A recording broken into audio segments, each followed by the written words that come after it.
Okay students, अब हम बात करेंगे फ्रक्टोज की रिएक्शन की जो अपन ने देखी थी ग्लूकोज। तो ग्लूकोज के बाद अपन देखेंगे फ्रक्टोज की रिएक्शन। फ्रक्टोज होता है जिसमें कि एक बॉन्ड होता है सी डबल बॉन्ड ओ। ये एक कीटोज का एग्जाम्पल है। फॉर्मूला सेम है जैसे अपन बात कर रहे थे, मोलिकुलर फॉर्मूला C6H12O6। तो फ्रक्टोज का भी यही है। जब इसकी रिएक्शन अपन सोडियम के साथ करते हैं तो सॉर्बिटॉल और मेंडानोल बनता है। जब इसकी रिएक्शन अपन स्ट्रॉन्ग ऑक्सीडाइजिंग एजेंट के साथ करते हैं तो ये glutaric acid, tartaric acid, glycolic acid का मिक्सचर मिलता है। लेकिन अगर वहीं माइल्ड ऑक्सीडाइजिंग एजेंट जैसे सिल्वर ऑक्साइड से करते हैं तो ट्राईहाइड्रोक्सीब्यूटारिक एसिड और ग्लाइकोलिक एसिड बनता है। फेलिंग सॉल्यूशन को ये रिड्यूस कर देता है, CO2O रेड कलर का देता है, प्लस ट्राईहाइड्रोक्सीब्यूटारिक एसिड और ग्लाइकोलिक एसिड का मिक्सचर देते हैं। जब इसकी रिएक्शन अपन टॉलेंस रिएजेंट करते हैं तो सिल्वर मिरर देता है, Ag आपको मिलेगा और ब्यूटारिक एसिड और ग्लाइकोलिक एसिड मिलते हैं। जब इसकी रिएक्शन अपन HCN से करते हैं तो साइनोहाइड्रिन बनता है। चूँकि ये फ्रक्टोज का है तो इसका नाम होता है फ्रक्टोज साइनोहाइड्रिन। जब इसकी रिएक्शन NH2OH से करते हैं तो NH2OH के साथ ये O और H2 निकाल लेता है, फ्रक्टोज ऑक्सिम बनता है। वहीं अगर इसकी रिएक्शन अपन फिनाइल हाइड्रोजीन से करते हैं तो हाइड्रोजोन बनता है, फ्रक्टोज फिनाइल हाइड्रोजोन। जब इसको इक्विलिब्रियम में करते हैं तो ये फ्रक्टोसाजोन बनता है, और अगर और रिएक्शन आगे करते हैं तो ओसाजोन का फॉर्मेशन भी करता है। जब इसकी रिएक्शन PCl5 से होती है तो ये 5 OH ग्रुप को रिप्लेस कर देता है क्लोरीन से और बनता है पेंटाक्लोरोफ्रक्टोज। क्या बनता है? पेंटाक्लोरोफ्रक्टोज। सेम इसी तरह से अगर CH3COCl एसिटिल क्लोराइड से रिएक्शन होती है तो फ्रक्टोज पेंटास्टेट बनता है। दोनों से अपने को कंफर्म होता है कि इसमें 5 OH ग्रुप प्रेजेंट है। जब इसकी रिएक्शन अपन वीक एसिड से करते हैं तो कोई रिएक्शन नहीं होती, लेकिन जब अपन इसका स्ट्रॉन्ग एसिड से करते हैं तो ये डिकम्पोज हो जाता है। सेम जब इसकी अपन रिएक्शन करते हैं डाइल्यूट अल्कली से तो mixture of glucose fructose mannose देता है, लेकिन जब उनकी कंसनट्रेटेड अल्कली से रिएक्शन करते हैं तो इट टर्न्स ब्राउन या येलो कलर का हो जाता है। नेक्स्ट आज हम बात करने वाले हैं डाइसेकेराइड के बारे में। डाइसेकेराइड किसे कहते हैं? डाइसेकेराइड मतलब जिसमें दो मोनोसेकेराइड की यूनिट हो। जैसे बात करते हैं अपन ग्लूकोज की, अगर ग्लूकोज की ही 2 मोनोसेकेराइड यूनिट है तो बनेगा माल्टोज। माल्टोज मीन्स जब इसका अपन हाइड्रोलिसिस करेंगे तो 2 ग्लूकोज की यूनिट आपको दिखेगी। इसी तरह से सुक्रोज है तो सुक्रोज को अपन हाइड्रोलाइज करेंगे तो एक ग्लूकोज की यूनिट मिलेगी और एक क्या मिलेगा? फ्रक्टोज। बात करते हैं अपन ग्लाइकोसिडिक बॉन्ड के बारे में। तो ग्लाइकोसिडिक बॉन्ड में क्या होता है कि जब अपन 2 मोनोसेकेराइड जुड़ते हैं तो एक का OH दूसरे के OH से एक वाटर मॉलिक्यूल निकल जाता है और COC बॉन्ड बनता है। इस COC बॉन्ड को अपन ग्लाइकोसाइड बॉन्ड कहते हैं। ये ईथर टाइप का बॉन्ड होता है। शर्करा में एसिटिल को ग्लाइकोसाइड और एनोमेरिक कार्बन और एल्कोक्सी हाइड्रोजन के मध्य स्थापित हुए बंध को ग्लाइकोसिडिक बंध कहते हैं। ये ग्लाइकोसिडिक बीटा ग्लाइकोसिडिक बंध बनते हैं। अल्फ़ा से अगर बनेगा तो अल्फ़ा और बीटा से बनेगा तो बीटा। अपन इसको यहाँ पर और क्लियर देख लेते हैं। आपके पास एक ग्लूकोज है, ग्लूकोज का अपन ये साइक्लिक हेमी एसिटाइल फॉर्म है। इसकी रिएक्शन करते हैं अपन मिथेनॉल और HCl गैस के साथ में, तो यहाँ एक बॉन्ड बन रहा है जिसे OCCH3 बॉन्ड बन रहा है। This is alpha glycosidic bond जो कि आपका राइट साइड है। लेकिन वहीं अगर ये लेफ्ट साइड बनेगा तो ये वाला जो बॉन्ड दिख रहा है ये आपका होगा बीटा ग्लाइकोसिडिक बॉन्ड। तो ये अल्फ़ा और बीटा 2 टाइप के ग्लाइकोसिडिक बॉन्ड होते हैं। ग्लूकोज और फ्रक्टोज जब मिलते हैं या ग्लूकोज और ग्लूकोज मिलते हैं तो भी एक बॉन्ड बनता है जिसको अपन बोलते हैं अल्फ़ा डी ग्लाइकोपाइरिन स्ट्रक्चर ये बन जाती है। इनमें स्ट्रक्चर ही इम्पोर्टेंट है। बात करते हैं अपन कि डाइसेकेराइड और पॉलीसेकेराइड 2 या 2 से अधिक समान या भिन्न अणुओं से ग्लाइकोसाइड बनते हैं। वह बंध जो मोनोसेकेराइड को परस्पर बांधता है ग्लाइकोसिडिक बंध कहलाता है। Means glycosidic bond is a bond which connects two monosaccharide unit. तो इसमें जो डाइसेकेराइड या पॉलीसेकेराइड होंगे उसमें दोनों सेम यूनिट भी हो सकती है और दोनों डिफरेंट यूनिट भी हो सकती है। अब बात करते हैं अपन रिड्यूसिंग और नॉन रिड्यूसिंग शुगर की, कि कौन सी रिड्यूसिंग शुगर है और कौन सी नॉन रिड्यूसिंग शुगर है। तो अल्डिहाइड, कीटोन, हेमिकीटेल समूहयुक्त शर्कराएं रिड्यूसिंग शुगर कहलाती है। ऐसी शुगर जिनमें कौन सा ग्रुप हो, अल्डिहाइड हो, कीटोन हो, हेमिस्टेल हो, हेमिकीटेल हो, तो इसे अपन बोलते हैं रिड्यूसिंग शुगर।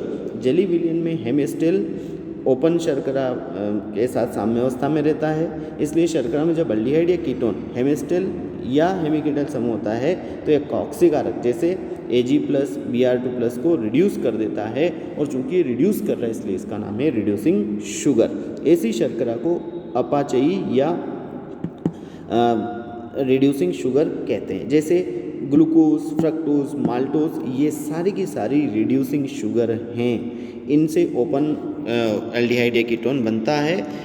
अब इसके बाद आती है कि कुछ ऐसी शुगर्स हैं, कुछ ऐसे सॉल्यूशंस हैं, इनके जेली विलियन ओपन जो चेन है अल्डिहाइड या कीटोन के साथ साम्य अवस्था में नहीं रहते, इसलिए ये ऑक्सीकारक जैसे Ag+ या Br2+ को ऑक्सीकृत नहीं होते। अतः ये जो ग्लाइकोसाइड है क्या कहलाते हैं, नॉन रिड्यूसिंग शुगर। ये Ag+ या Br2 का अपचयन नहीं करते। सुक्रोज जो है, आपकी शक्कर जो है, वो भी अनअपचायी शर्करा है, क्योंकि इनमें भी अल्डिहाइड, कीटोन या हेमिस्टेल या हेमिकीटेल समूह नहीं होता। तो सिंपल सी बात अपन ने कही कि ऐसा कोई ग्रुप जिसमें अल्डिहाइड, कीटोन, हेमिस्टेल या हेमिकीटेल ग्रुप होगा तो उसे बोलेंगे रिड्यूसिंग, नहीं होगा तो उसे बोलेंगे नॉन रिड्यूसिंग। अब अपन इसी के इसमें बात करते हैं माल्टोस। माल्टोस एक डाइसेकेराइड है। माल्टोस की बात करते हैं तो माल्टोस अपना एक डाइसेकेराइड है। यह स्टार्च पर डायस्टेज एंजाइम की क्रिया से बनता है। स्टार्च अपन लेते हैं, starch is polymer of C6H10O5। जब इसका हाइड्रोलाइज करते हैं डायस्टेज की प्रेजेंस में तो बनता है माल्टोस। ये एक सफ़ेद क्रिस्टली ठोस है जिसका it is white crystalline solid, it's melting point is 160 to 165। It is very soluble in water, जल में बहुत ज़्यादा सोल्यूबल है। इसका जो विलियन है वो डेक्स्ट्रो रोटेटरी है या दक्षिण ध्रुवण गुणक होता है। इसका स्वाद मीठा होता है, it is sweet in taste. Sucrose से लगभग 1/3 मीठा होता है, means it is less sweeter than sucrose.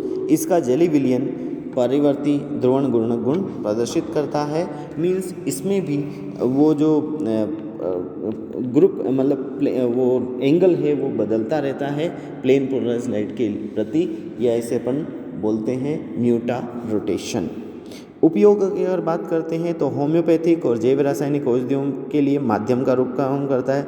बहुत सारी दवाइयों में मीठा मीठा स्वाद आता है, होम्योपैथिक में स्पेशली, तो उसमें अपन माल्टोस का उपयोग करते हैं। सेकंड इसका उपयोग करते हैं रजत दर्पण में, सिल्वर मिरर के लिए भी इसका यूज़ करते हैं, और बियर के स्वाद को उत्तम करने के लिए, बढ़िया बनाने के लिए भी इसका उपयोग किया जाता है। बात करते हैं अपन स्ट्रक्चर की। स्ट्रक्चर है इसकी आणविक संरचना, तो आणविक संरचना सुक्रोज के समान है, C12H22O11।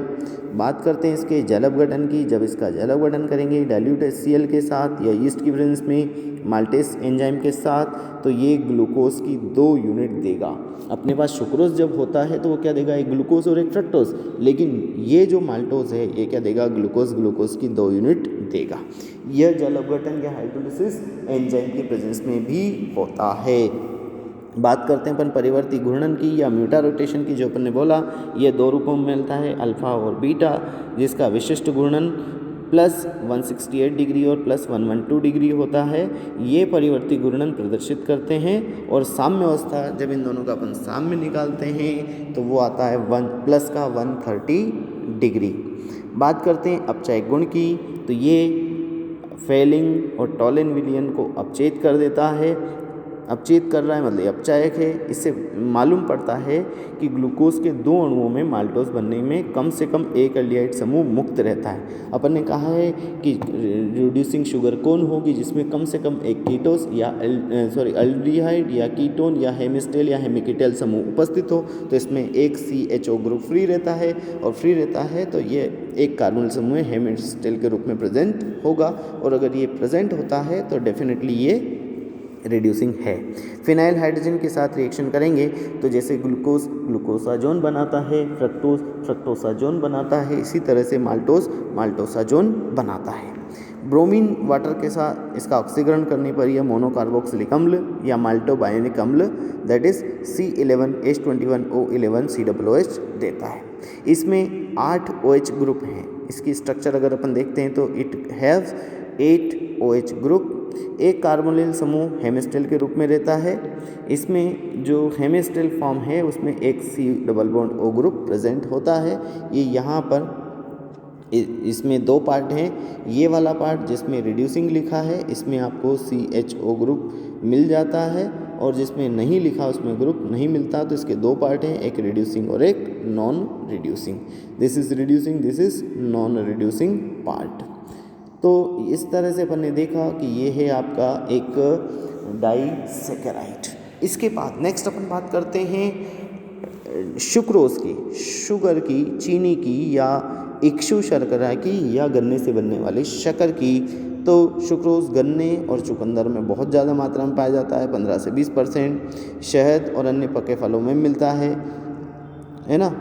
इस तरह से अलग जगह मिलता है। केमिकल प्रॉपर्टीज़ की बात करते हैं तो सुक्रोज का एक अणु ग्लूकोज और फ्रक्टोज के अणुओं से जल अणु के निकलने के बाद बनता है कि एक ग्लूकोज लो, एक फ्रक्टोज लो, उससे वाटर मॉलिक्यूल निकाल दो तो क्या बन जाएगा, सुक्रोज मिल जाएगा। सुक्रोज में अल्फा ग्लूकोज की 1,5 ऑक्साइड स्ट्रक्चर दैट इज ग्लूकोपाइरेनोस और बीटा फ्रक्टोज की अवशेष फ्यूरेनोस संरचना गामा ऑक्साइड होती है। एक अल्फा है और एक कौन सा है, गामा। ये आपका अल्फा फॉर्म है और ये आपका कौन सा है, गामा ऑक्साइड संरचना होती है। इसके बाद अपन बात करते हैं सुक्रोज में न तो एल्डिहाइड समूह है न कीटोनिक है, इसलिए ये HCN से भी रिएक्शन नहीं करेगा, NH2OH से भी रिएक्शन नहीं करेगा, NH2H C6H5 फिनाइल हाइड्रोजन से भी कोई रिएक्शन नहीं करता। सेकंड, ये फेलिंग सॉल्यूशन टॉल्यून रिएक्शन को भी रिड्यूस नहीं करता। इसकी कुछ रिएक्शंस हैं वो अपन देखते हैं। पहली रिएक्शन है हीट इफेक्ट या ऊष्मा का प्रभाव। तो गर्म करने पर पिघलता है और ठंडे करने पर शीशे के समान एक क्रिस्टलीय फॉर्म बन जाता है, जैसे अपन बार्ले शुगर या मिश्री कहते हैं, जिसके डल्ले आते हैं बड़े बड़े। मिश्री कुछ समय तक रखे रहने पर अपारदर्शक क्रिस्टलीय रूप में बदल जाती है। अगर थोड़े समय तक, लंबे समय तक रुक जाए मिश्री, तो मिश्री क्या हो जाती है, जिसमें आर पार नहीं देख सकते या कलर उसमें आ जाता है। बात करते हैं 200 डिग्री पे अगर सुक्रोज को गर्म करते हैं तो वाटर मॉलिक्यूल सारा उड़ जाता है, शक्कर जल जाती है और केवल बचता है काला काला कार्बन। सेकेंड बात करते हैं अपन जल अपघटन की। तो सुक्रोज का जब हम जल अपघटन करते हैं तो 2 चीज़ें मिलती है, one is glucose, another one is fructose. और ये भी म्यूटा रोटेशन शो करता है। देखो ग्लूकोज अगर रखा है तो सुक्रोज रखा है तो कितना है, +66.5 जो कि डेक्स्ट्रा रोटेटरी है। लेकिन जब इन दोनों का मिक्सचर बनता है, एक डेक्स्ट्रोज और एक लीवो, तो इन दोनों का जो बनेगा टोटल, क्योंकि लीवो फॉर्म ज़्यादा है, डेक्स्ट्रो फॉर्म कम है, तो ये होगा ओरल लीवो रोटेटरी। ओके, तो इसे बोलते हैं inversion of sugar. Inversion of sugar ये भी पूछा जाता है कि इन्वर्जन ऑफ शुगर क्या है। तो डेक्स्ट्रोज से क्या बन रहा है, डेक्स्ट्रो रोटेटरी से क्या बन रहा है, लीवो रोटेटरी। क्यों, क्योंकि ये था +66.5 और जो बना है वो क्या हो गया, -93 और +52 का मिक्सचर। तो इसे बोलेंगे अपन लीवो रोटेटरी ओवरऑल। तो इसे बोलेंगे अपन इन्वर्जन ऑफ शुगर या इसे इन्वर्ट शर्करा भी कहते हैं। तो सुक्रोज के जल अपघटन से जो बनता है प्रतिटोंबन और बनने वाला जो ग्लूकोज है उसे बोलेंगे प्रतीप शर्करा, इन्वर्ट शुगर। बात करते हैं अपन इसके ऑक्सीकरण की। ऑक्सीकरण जब इसका होता है तो ये ऑक्जेलिक अम्ल बनाता है। ग्लूकोज का अपन सुक्रोज का अपन HNO3 डालते हैं तो आपको ऑक्जेलिक अम्ल मिल जाएगा। बात करते हैं अपन निर्जलीकरण की। तो निर्जलीकरण जैसे ही होगा तो ये इसमें से जल निकल रहा है, जल अगर निकलेगा तो क्या बनेगा, अपना शर्करा चारकोल, काला काला चारकोल मिल जाएगा। बात करते हैं अपन किण्वन की, यीस्ट की। तो जैसे अपन यीस्ट की प्रेजेंस में रिएक्शन करवाएंगे तो ये एथिल अल्कोहल देगा।